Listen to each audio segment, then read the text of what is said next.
আসসালামু আলাইকুম। আজকে স্টার্টিং মোটরের বিভিন্ন অংশ সম্বন্ধে বলবো। এটি স্টার্টিং মোটর। স্টার্টিং মোটরে এই অংশটার নাম হলো হাউজিং। এটি অনেক সময় পরিবর্তন করা যায়। এটা পরিবর্তন করতে হয়, এই যে গোল্ডেন কালার, এটা হলো বুশ। এই বুশটি ক্ষয় হয়ে গেলে এটিকে পরিবর্তন করতে হয়। এটা হলো হাউজিং। হাউজিংটা খুলে বুশটাকে চেঞ্জ করতে পারবেন। আর এই ভিতরে দাঁতের এই অংশটা হলো স্টার্টিং মোটরের ড্রাইভ। এটা হলো স্টার্টিং মোটরের ড্রাইভ, এটিও চেঞ্জ করা যায়। আর এটা হলো রোটর। এটি খারাপ হয়ে গেলে আপনি এটি চেঞ্জ করতে পারবেন। এরপরে আপনাকে দেখাচ্ছি সলিনয়েড। এই সলিনয়েডে অনেক সময় ডিস্টার্ব দিলে আপনি চেঞ্জ করতে পারবেন। এটা খুলে স্প্রিংগুলি একটু ক্লিন করে লাগালে এটা ঠিক হয়ে যায়। এর আগে হাউজিং দেখাইছি, এই আবারও দেখাচ্ছি স্টার্টিং মোটরের হাউজিং।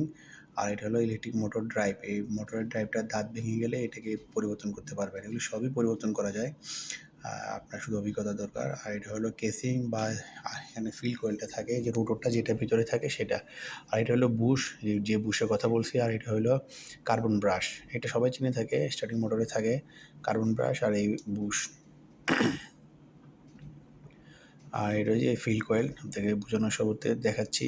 এই ফিল কয়েলটা, এটার ভিতরে রোটরটা থাকে, এই যে ফিল কয়েল। আর আপনার এই বুশটা এই হাউজিংয়ের ভিতরে এখানে ঢুকে থাকে। এটা চলতে চলতে বুশটা ক্ষয় হয়ে যায়, তখন আমরা বুশটা চেঞ্জ